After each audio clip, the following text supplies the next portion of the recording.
Hello everyone, welcome to this fourth edition of the Meet a Blue Expert by the Youth4Ocean Forum. Today we are welcoming Serge Ségura, the French ambassador for the oceans, and we are going to discuss the biodiversity beyond national jurisdiction negotiations, which are currently happening at the United Nations and are going to rule the ICs in the coming years. So for start, can you tell us a little bit about you, Mr. Segura? Foreign Affairs in France for already 41 years, and I will retire beginning of next year. But I will go on following ocean matters, and particularly this negotiation we will speak about. During my career, I went several times in foreign countries, in French embassies, and also in the ministry. And in the ministry in particular, as I have been always interested by ocean matters, it's a sort of taste I have since I have been a young boy. I worked 3 times, I think, in the legal department of the Ministry of Foreign Affairs, at the different level of this legal department, specialized in the law of the sea matters. And that's the reason why I have been following this negotiation since the very beginning in 2006,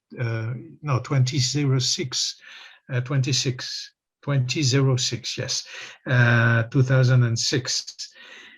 A long time ago, and that shows already the time we need in the United Nations to reach a treaty which is aimed to govern, I would say, some part of our world, in particular some part of the ocean. When I came back from my last posting abroad, which was Mozambique, the Minister of Foreign Affairs had the idea to concentrate some thoughts about the oceans, which were until that time not very much considered as a very diplomatic important subject. But little by little, with the question of environment, question of frontier, borders, difficulties in, for example, in Asia, it has been thought that it was necessary to have a specialist who could at the same time make law of the sea matters, make diplomacy, and negotiate at an international level. And I was appointed as ambassador for the ocean. I've been doing this job for almost 6 years now. And recently, at the beginning of 2021, it was decided to divide this position in 2 different things. One ambassador for the les enjeux maritime challenges, I would say, who is dealing also with polar matters, and the other one, I am the other one, dealing with maritime international negotiations, as BBNJ, for example, and perhaps soon an international treaty on plastics. So that's the reason why I'm so fond of this negotiation of BBNJ, because I know it, and I try to remain optimistic, although we will see it's not so easy. That's all I had to say for this first part of our meeting. Okay, so thank you for this invitation. It's always a pleasure for me to speak with young, interested persons interested in the oceans, and specifically on this difficult matter, which is the negotiation of an international treaty in the United Nations. I think that, first of all, I would like to tell you that at the moment, it is the only treaty which is negotiated in the United Nations, the only multilateral treaty which is negotiated in the United Nations, and that shows the bed situation of the international community today. And at least we saved the ocean from I would say, I shouldn't say this, but the mess the international community today is. So the history of the BBNJ Treaty is already a long history, 16 or 17 years, and there is a reason for this. So a few words for the origin of these negotiations, so that you understand in which landscape we placed the negotiation. You all know, I suppose, this wonderful treaty, which is the Convention on Law of the Sea, very often criticized. It's always easy to criticize, but when you read it and when you know a little bit the United Nations, you understand the work and that has been done during the 60s, 70s to reach such a treaty. It's a very important one. It's the basis of the law of the sea. And what is important for a country as France is that we don't want to change it, because we know today that it would be completely impossible to reach such a treaty again. And at that time of the 70s, it was easier to negotiate such multilateral treaties. Now it's much more complicated, and we wouldn't be able to do it again. That's an evidence for us. So, but there are evolutions in many aspects, mainly in two aspects, I would say: the knowledge of the ocean, and we are learning every day something new about the ocean. We know the number of species, and this number of species is increasing almost every day, and that's important for us to work with scientists in order to update a little bit our knowledge on the ocean, and particularly in the ICs. And when I speak about the ICs, I speak about the water, but also the soil and the subsoil. And the second reason that pushed the international community to think about a new treaty is that innovation and technical progress, I don't know if we must call this progress, that more a political answer than a legal one, but let's speak about progress,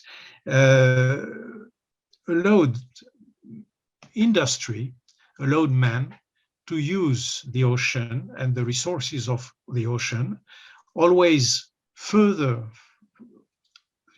from the coast and deeper in the sea. And that's created a new atmosphere. And when you have a look to the Convention of 1958 and 59, which were the first general conventions on law of the sea about the status of the ocean, and you see what we know today, you see a big difference. For example, definition of continental shelf. At that time, in 58, I think, the definition was, a coastal state can consider its continental shelf as the place, the soil and subsoil of the sea from its coast until the moment when it cannot anymore exploit this soil and subsoil. And now we know that we can go as deep as the ocean is. So we had to change things that has been made by the Convention on Law of the Sea, Montego Bay Convention. And since that time, the environment has suffered very much because of human activities on land, but also on the ocean and under the ocean. And we realized that I think it's part 12 of the convention was dealing with the water, the sea environment was not enough detailed to face the difficulty created by the progress of technology and the progress of knowledge. So we had to to adapt this part of the convention to this situation. We didn't want to change anything in the conventional law of the sea, as I told you, and that's the opinion of many states in the world. So we will keep all the principles which are already written in the convention, and we will adapt them, define them perhaps a little bit differently in order to face the difficulties known today by the ocean. So this decision was taken by the General Assembly of the United Nations, which is the best representative of the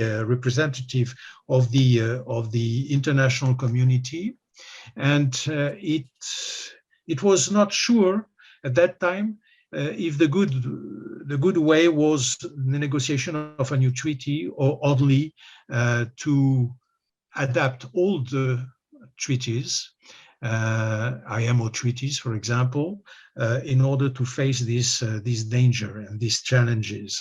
And at the end, after a few years of this discussion, I think the decision was really taken in 2011. It was decided to go for a new treaty, which will be an implementation treaty of the UN Convention on Law of the Sea. That's an important aspect of the new treaty. This treaty, it has been also difficult to know what were the limits of the things we would discuss or we would put in the treaty. So we needed from 2011 to 2015 to decide which would be the matters described in the new treaty. And we had an agreement on 4 different chapters. I will explain you briefly what are these 4 different chapters.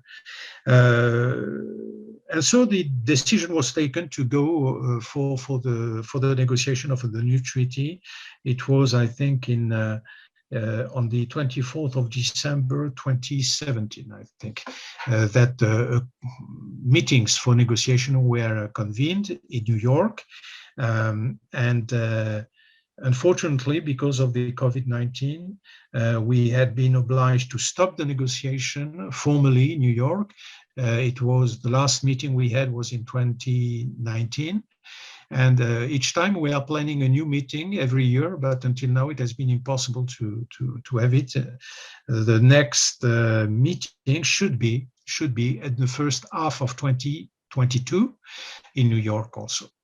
During this time, we were not negotiating traditionally, but we went on working on the treaty, on the text of the treaty, with the help of some NGO, which has been very efficient in the negotiation, in giving a sort of strong momentum to the negotiation, in making proposals.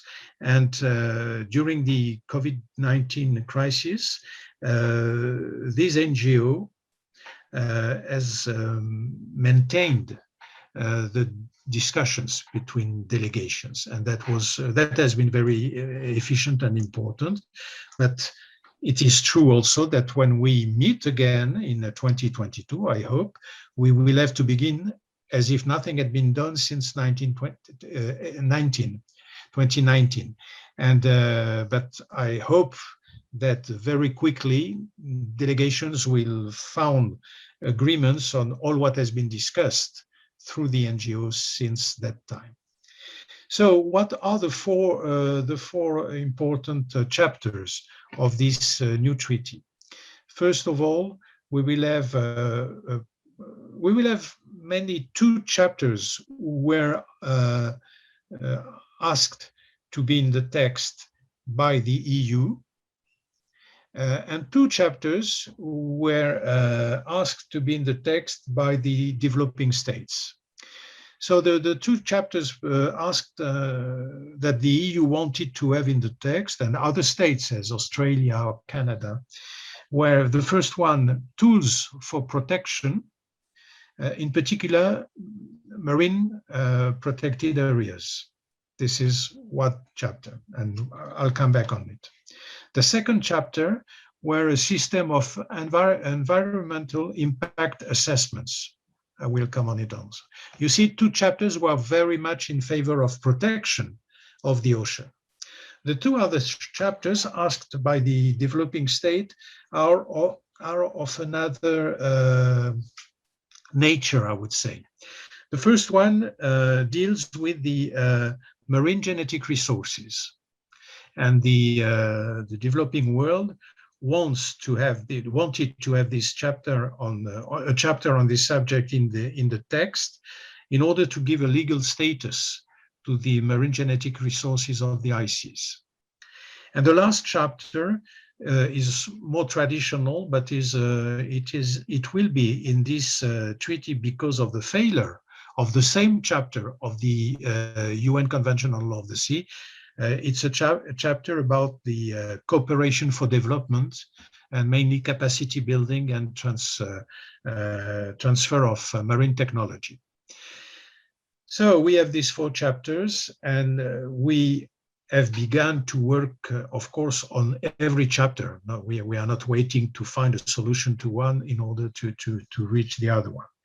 So the tools for protection, and it is written in the resolution of the UN General Assembly like this: tools for protection, in particular, marine protected areas. So what will be written in this chapter is mainly, first of all, the principle of the possibility, the legal possibility to create marine protected areas in high seas. That means today it's already possible. France can create marine protected areas in the high seas, but the problem is that France will be allowed to apply these regulations only to its flag, to himself, to herself, to itself. I don't know how to say. That's a problem. There are some international organizations today, just a few, very few, who have this power to create MPA in high seas, mainly OSPAR, on North Atlantic, and the second one is the CAMELAR in the Antarctic region. And you probably follow the difficulties we have today in the creation of 2 huge MPA in the Antarctic Sea because of the opposition of Russia and China to it. So just a few, and I think that there is a regional organization also in the Pacific who has this capacity to create. But what is important always on a legal point of view is to remind that if an international organization creates an MPA in high seas, first of all, it is a power which must be written in its convention. And secondly, the regulations created on the MPA will only apply to states who are part of the international organization. What we want with this new treaty is to create a sort of worldwide system with a state representing all the continents, all the interests, and that's the reason. And perhaps it's a question that you wanted to know. That's the reason why the negotiation since the beginning has been open to all states members of the United Nations, even for states who didn't ratify UN Convention on Law of the Sea. The will of the international community has been to open the negotiation to everyone, so that really we will have afterwards a system that no one will able to criticize, and that will be ratified by as many states as possible. The main topics on this question of MPA or other tools is how to create, who will have the initiative to create an MPA, to propose the creation of an MPA. And it has been decided already that states will have this possibility, and only states. But that will not mean that NGO, for example, will not propose things to states, and states will take this proposal for themselves. There are also some questions about the criteria. How do you decide that a certain zone, a certain area in the ICs needs the creation of an MPA?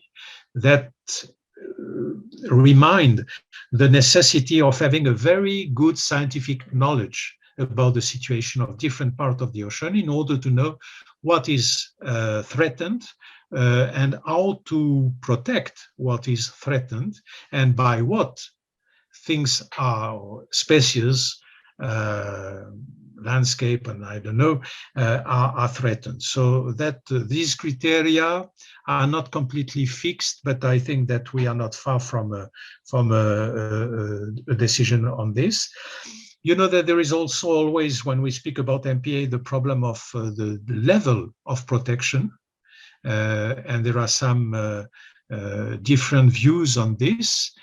We will not create only no-take zone, because this is not possible. Activities, economic activities, must take place in the ocean. And then the last question, which will probably be the most difficult one to solve, is how will the international community manage to see if the regulations are followed by states? And if regulations are not followed by some states, how will it be possible to oblige states to follow these regulations, and to punish states who will not follow these regulations? The second chapter is the environmental impact assessment. That has been put in the text because we realize that every year we see new activities, economic activities, but other type of activities, leisure, for example, activities in the ICs. And we know now that it is important to see, to understand the environmental effects of these activities. So this chapter organizes a system where the state that has the authority on a firm, for example, on a company who will have a new activity in ICs, to oblige this company to create an environmental impact assessment in order to understand exactly what will be the impact.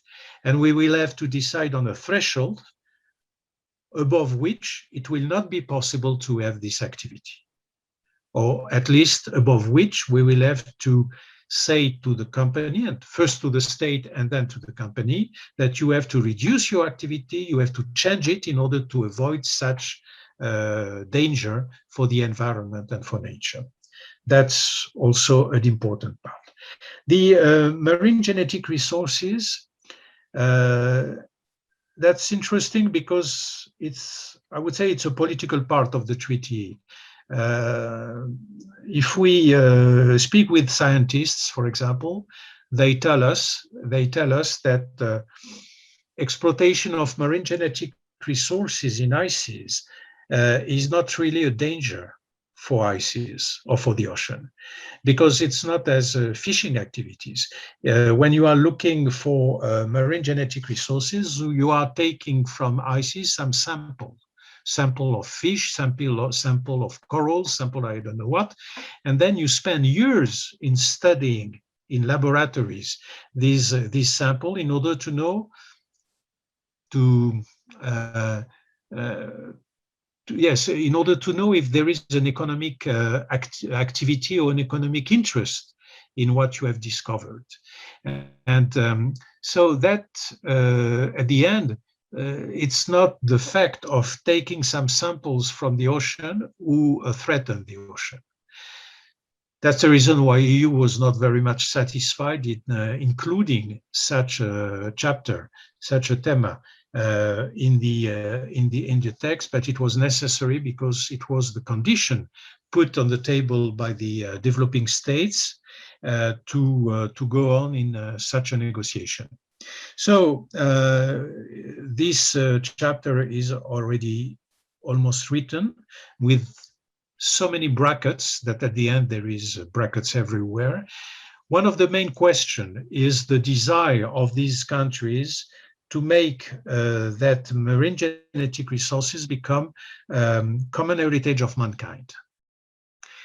There is already the notion of common heritage of mankind in the Law of the Sea Convention, which is only for soil and subsoil of the sea and specifically for minerals from soil and subsoil of ices, common heritage of mankind. And at the same time, when the lawyers, when the diplomats who were negotiating Montego Bay Convention, they created at the same time in the convention an international organization whose role is to deal with this common heritage of mankind. It is the International Seabed Authority that is working today on the question of exploration and exploitation of marine minerals.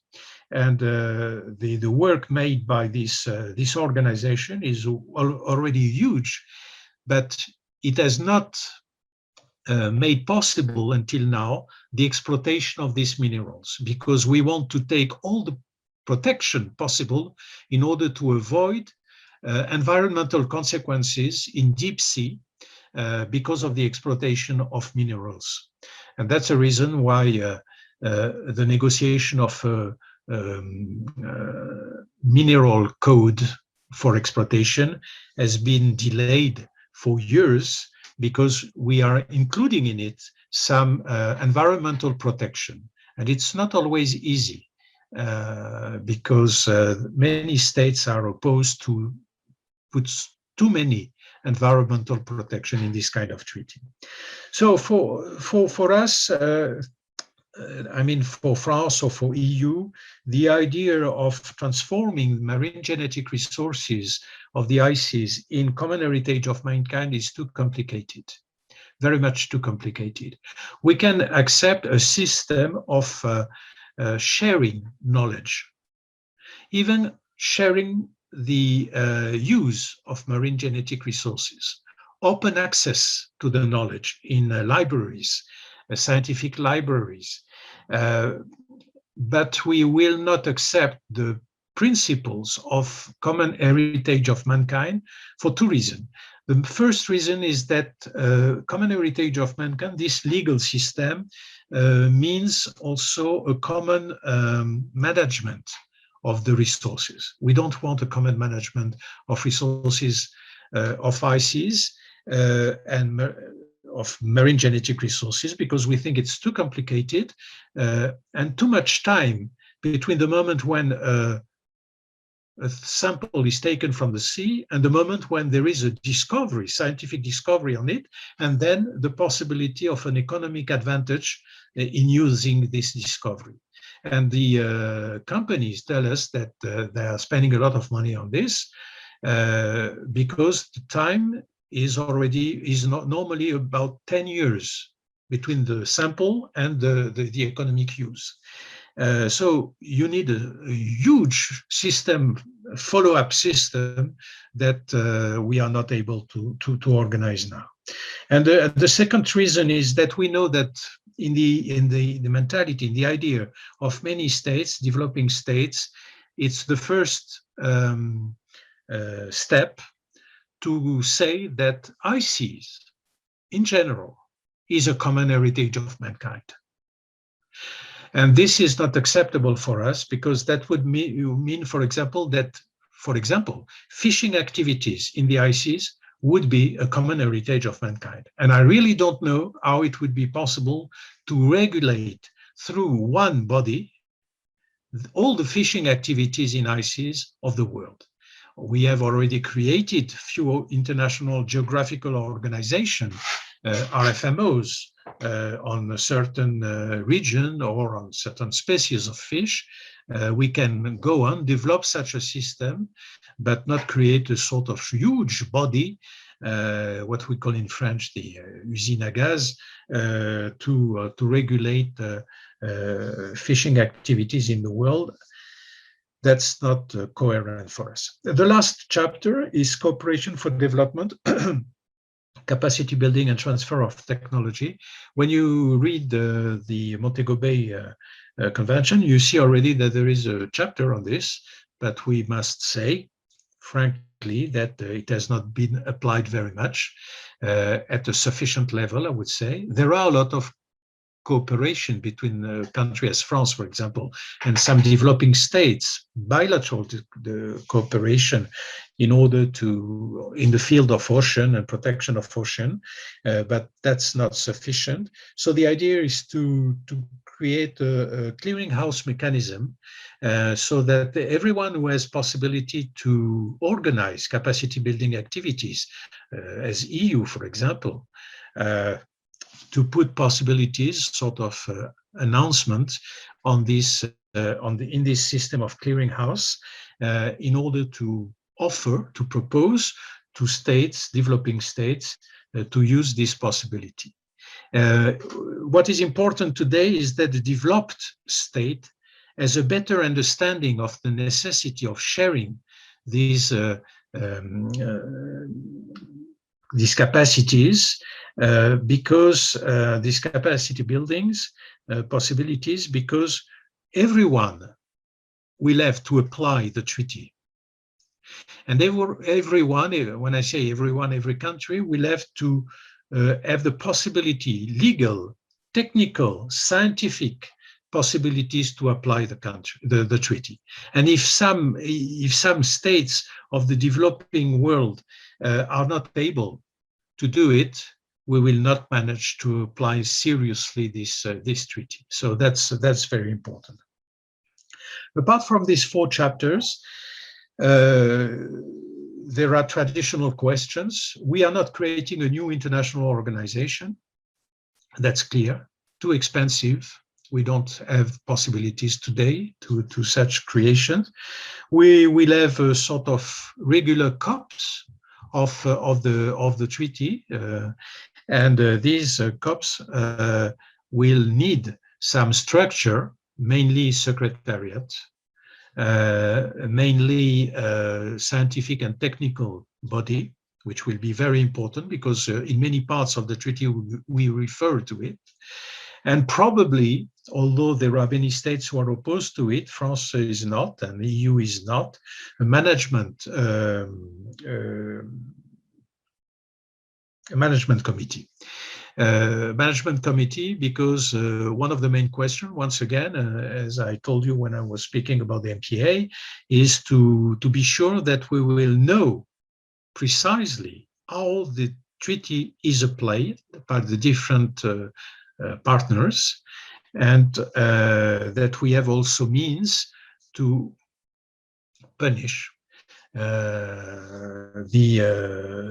the state who will not apply correctly this treaty. I think that I should stop here in order to give us around 20 minutes for discussions. We will also have discussion in New York about the finance and the budget. Mainly 2 aspects. We don't know if we want the treaty to be a sort of UN treaty. That has an advantage because all the budget which is needed to make the treaty work is taken by the United Nations. But as we see today that the United Nations are very poor, perhaps it would be better to have a sort of independent budget created by the members of the COP. That would be probably a good solution, and to have a secretariat which is independent from the United Nations, in order to be a little bit more independent from political pressures. Also, that's important.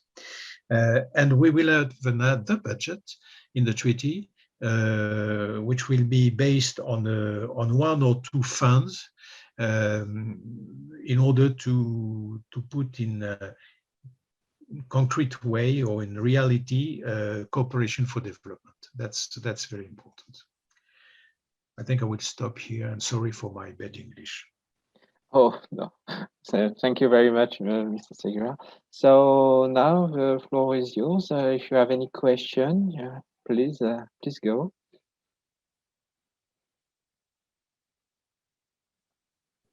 Okay, one of the questions I submitted before coming and listening to you speak was exactly on what you were touching with regards to the chapters and things. I'm quite curious what mechanisms we think there are for policing the treaty. I mean, I know that there are projects that exist, things like Global Fishing Watch, which try to track fishing vessels, but that's only one type of activity, and not all boats have those broadcasting equipment attached to them, and also they can just turn them off. So we've seen articles over the last few years with Chinese fishing fleets going to the Galapagos and all sorts of other sort of under the radar activity happening.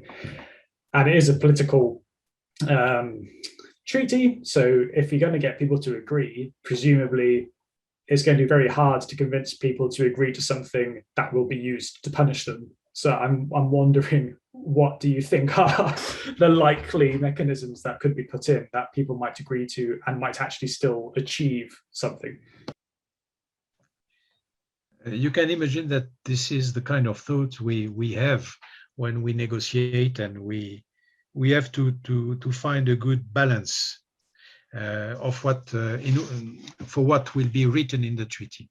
First of all, we don't want to go in too many details, because we must not forget that there is, I would say, three kind of states, 3 or 4.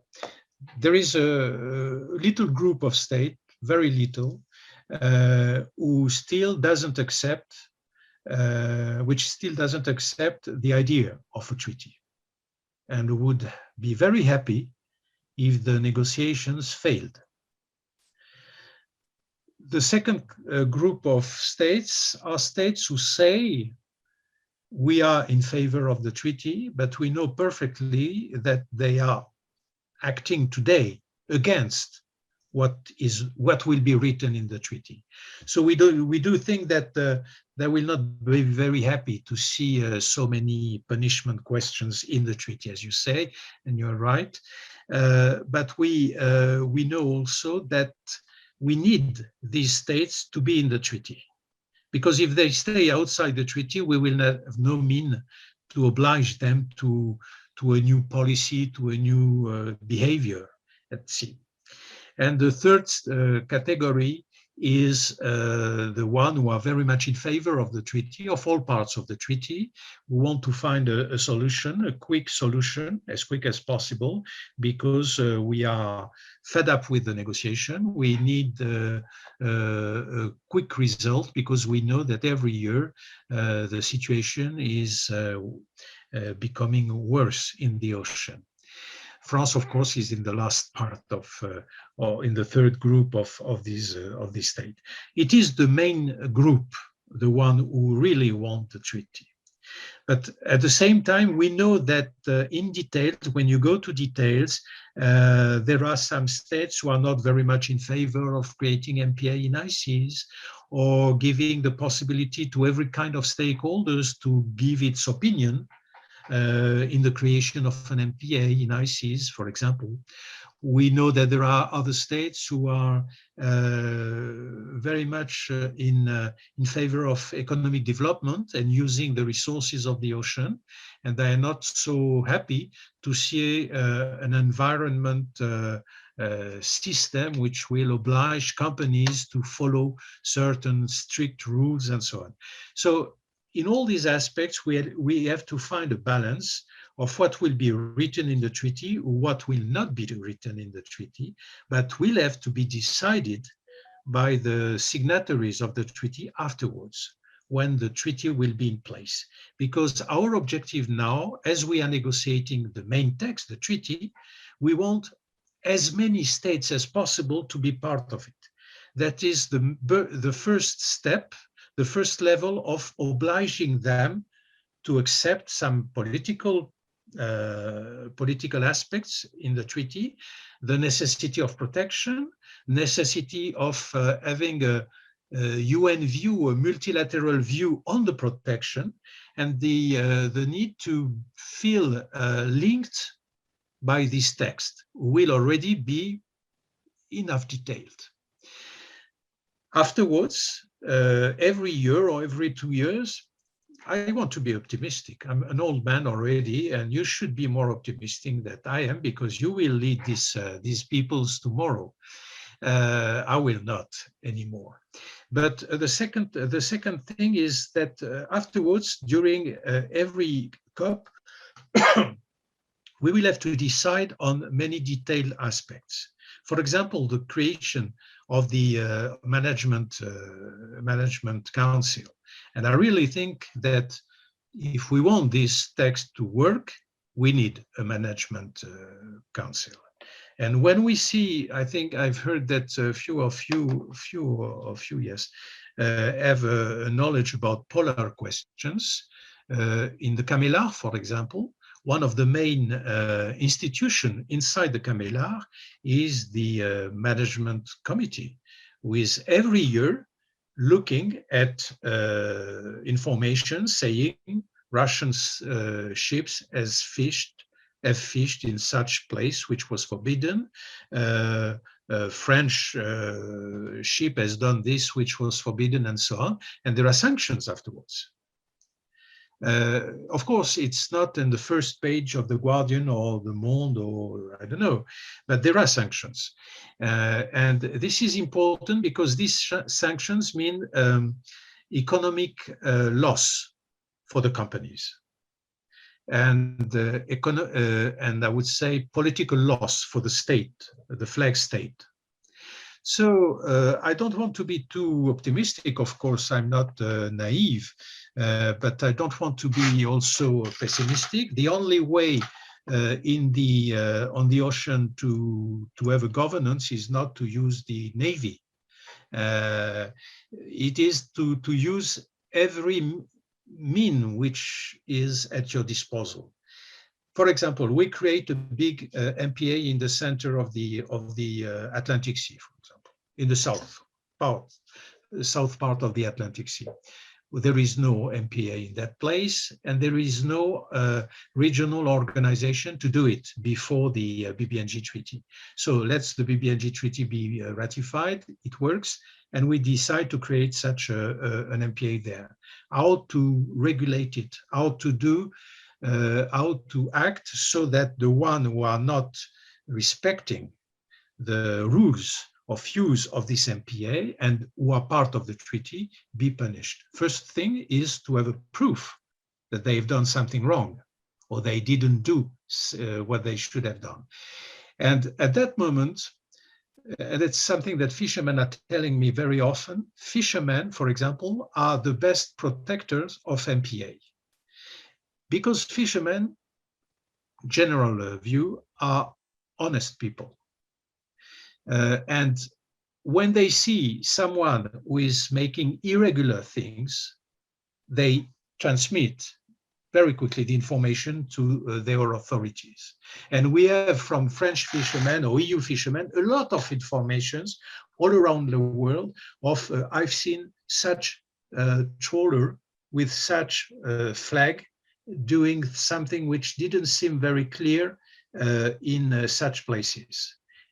There is no possibility for the French boat to go against the other one, but at least we have the name, we have the position, and there is another treaty, which is the Port Control Treaty, that can oblige the state of the first port that will be reached by this suspected trawler to be inspected completely. We will use this kind of thing. You have a lot of merchant vessels who are going from Latin America to Africa or to Europe, and they can see things. They can see different things. They can observe also things which will be interesting for the scientists. I suppose it has been used already by many countries, but during a few years on certain French cargo ship, you had a sort of small laboratory with 1 or 2 scientists who were in charge to make observation. They had no ship to go by themselves to make the observation, so they use merchant ship, and that was very successful and useful. And we have to use all technology, and spatial technology from space is and will be very important. But at the moment, when you are speaking about sanctions, you need to be able, in front of a judge, to prove to the judge that this guy has wrongly done what he should have done. And we can use all the means. Also, I'm sorry, I don't have any other example than France, but at least it's an example I know. The judge is always more open, every year more open to proof coming from a satellite, coming from a plane and things like this, because they realize that technology allows these photos or these knowledge to be more precise and more useful. So that's the only question I can give you, because what will be written in the treaty is the responsibility of every state part of the treaty to make the treaty be respected, not only by person of its nationality or ships flying its flag, but also by the others. This is an important improvement in law of the sea. It is not in Montego Bay, but it has been put in the 1995 agreement on straddling stocks. And it is said in this agreement that when 2 states are participating to the same international fishing organization, there is a possibility for one state to control ships of the other states, which is something completely against traditional law of the sea, to control the ship of the other state in order to see if there is no infraction to the rules of the international organization to which they belong, the two countries. So we will have the system equivalent to this, which will multiplicate, of course, possibility of controls. We will not create a police. I know you don't believe me, or at least I hope you believe me, but you don't believe that it will be efficient. It's not that I don't believe you, or that it won't be efficient. I can just see it going down really well if Japan decides to take a Chinese vessel and go and have a look to see if they've done something wrong, as an example. This is something else. Okay. I do. Even French ships will not do it, probably, because we will not. We don't want to create incidents that we be able to degenerate in certain part of the ocean. But at least we can mention to the Secretariat that we have observed something strange on this ship at that place.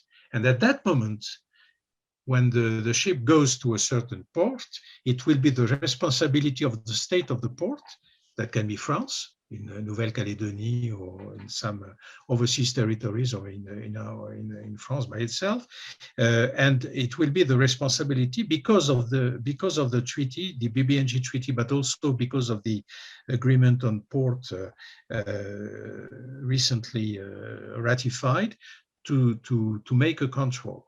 And the result of the control, France will not take any measure.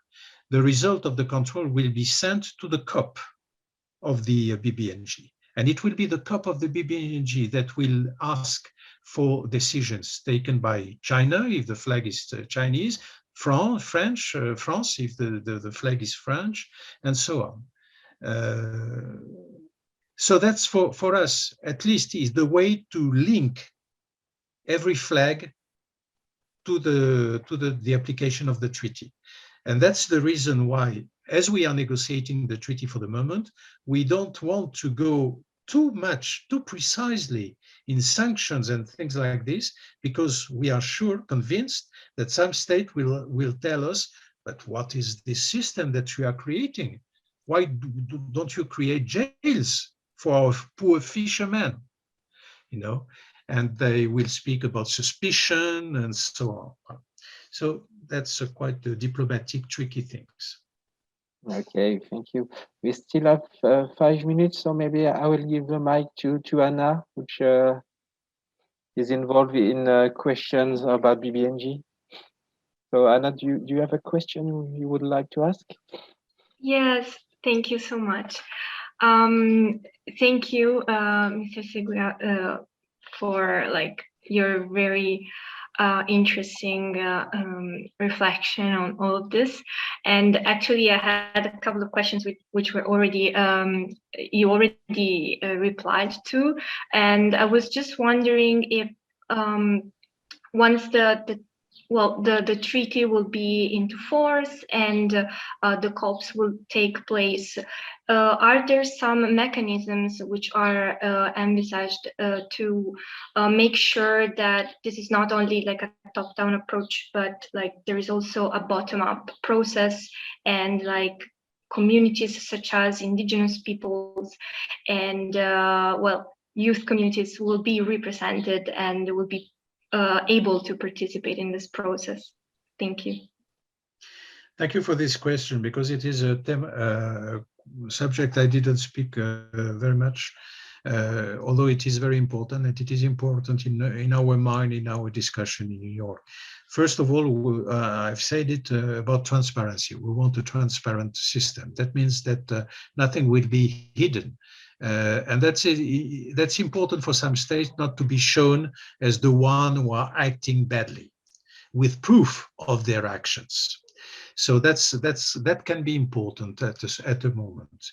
The second thing is that in many parts of the treaty, in particular in the creation of MPA, we have a process of information and even investigation. That means that when there is a proposal of creating an MPA in some part of the ocean, the first thing will be transmission to the scientific and technical body in order to have an opinion, a scientific opinion on the validity of what is proposed, because this is very important. This must be the basis of the creation.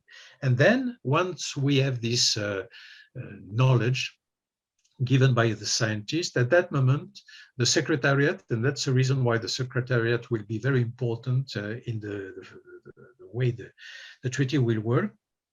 At that moment, the Secretariat will have to inform all stakeholders. We don't want to make too many lists of who will be a stakeholder. And because we want really a process that will be very open. We will have to find things, we will not send a letter to every citizen of the earth, of course, but at least we can publish on the website of the Secretariat, opened to everyone in the world, what is the proposal which has been made and what are the details of the proposal. We will assimilate all the informations given by the stakeholders, and then if there are important informations in them, we will ask the proponents of the creation of MPA to adapt their proposal, to these informations. This is important.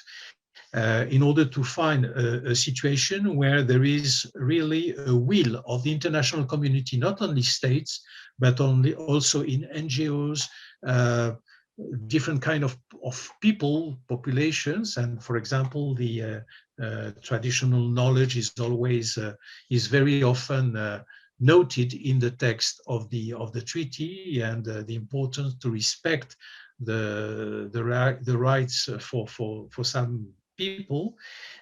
So once again, transparency is an important thing. The only thing is that every group of people who are interested, of course, if I, Mr. Ségura, decide to answer to the COP saying, "Oh, this proposal is bullshit, it will never work because of this, because of," I will have no influence, of course, and that's normal. But if I belong to an NGO, which is known, and that I can convince the NGO of my views, the opinion of the NGO will have importance.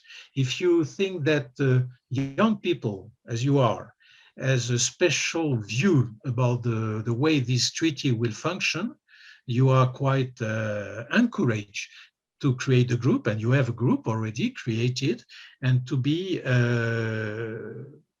very much involved in the decisions taken by the COP, giving your opinion, speaking with the delegations of your nationality, for example, in order to indicate to the delegation, to the EU delegation, to US delegation, to I don't know, that your group is thinking such things about this proposal. You propose to have a better proposal, to diminish the size of the proposal, and some many things can be proposed. So that's the best way. I don't know how it will work, because administratively, I would say, because it seems to be very complicated. That's the reason why we are very, we want to be very precise on the role of the Secretariat, and that perhaps we would prefer an independent Secretariat and not a UN Secretariat, who is very much involved in political international relationship, always discussing about differences between developed and developing states. This is not the main subject of the treaty. The main subject of the treaty is ocean governance by all the international community. And for this, we need to have people in the Secretariat who must be convinced of their role, of the use of having such a treaty, and not who are convinced of the rules of UN and EU and so on, something else. Okay, thank you. Maybe if I can use 2 minutes, maybe a question so that we can continue to get informed on the subject. How citizens can inform on the advancement of the negotiation and about the treaty, because this isn't something that is in the newspapers or at the TV. This is a complex subject. So how can we get informed about this? Okay, first of all, I would ask you not to stay for your information on what TV says. And in France, for example, TF1 France 2, certainly not sufficient and sometimes very wrong, particularly when they speak about the ocean. That's incredible. They don't know anything about law of the sea. They mix territorial waters with EEZ, with ICES. It's a mess. It's horrible. So I would say that sometimes in specialized review, you have good articles about the advancement. But I would say two ways. The first way, which is the official one, it's the United Nations website. On the international law and the law of the sea, you have a specific rubric on this negotiation and the last text which are in negotiation. But as we didn't negotiate officially since 2019, there is a little gap with what exists for the moment. And the second way, but it's very important and very opened, this website. The second way is to ask NGO who are very much involved, and mainly, I don't want to have difficulties with some NGO, but I would say that mainly ICES Alliance. ICES Alliance, which is a group of more than 40 different NGOs who are involved in the ocean governance. They are very much involved in the negotiations since the beginning, and they are, as I explained to you at the beginning of our discussion, they are ruling in a good way this COVID period, which is a little bit difficult. And so I'm sure that they will send you updates, or perhaps on their website also they have updates about what is the level of discussion between states today. That when they say today is really today. So that's the main way. It's always this way I get informed because no diplomat is dealing with it, about 2 or 3 of us, that's all. Okay, thank you so much, Mr. Ségura, for all of this information and for being so clear on such a difficult subject. I'm sure that the rest of the members of the Youth4Ocean Forum would be pleased to catch up the video later and to learn more about this subject. Thanks again. Thank you to you. It's very difficult to organize something in the month of August. Though special thanks to the one who has attended this discussion. Thank you for your questions and your interest. And I would say to finish that it's a little bit ridiculous always that to say that we are negotiating for our children. I don't have any child, so I'm negotiating for the ocean and for the humanity. Because what we know is that with the increase of the population on Earth, we will go on needing the ocean to survive for different reasons, atmosphere, but also fish to eat and so on. So this treaty is important for this. It is also important for you as young people not to be too pessimistic and to think really that we will create something. You will perhaps not be satisfied, but with what we will have creating. But you have always in mind that you will be in charge of making all this system work. And I'm always very satisfied to see that the young people are more mobilized in favor of the ocean as the older generations. And for this, I'm very confident in the future, and I'm very confident in the capacity of humanity to save itself at the last moment.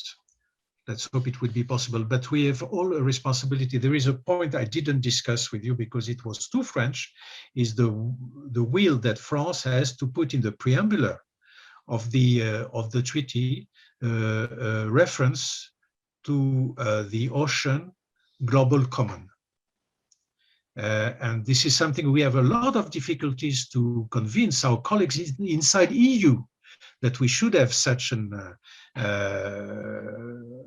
sentence in the preamble. We want to consider the ocean as a global common. And I hope that we will have more discussion if you want later, but if you can be convinced of this necessity to transform the ocean in a global common, at that moment things will be easier to negotiate. That's my last message. I don't speak anymore. Thank you very much. Thank you so much for all of this information. Don't hesitate to join us on the Youth4Ocean to join our further events. And see you next month for the next Meetable Expert. See you.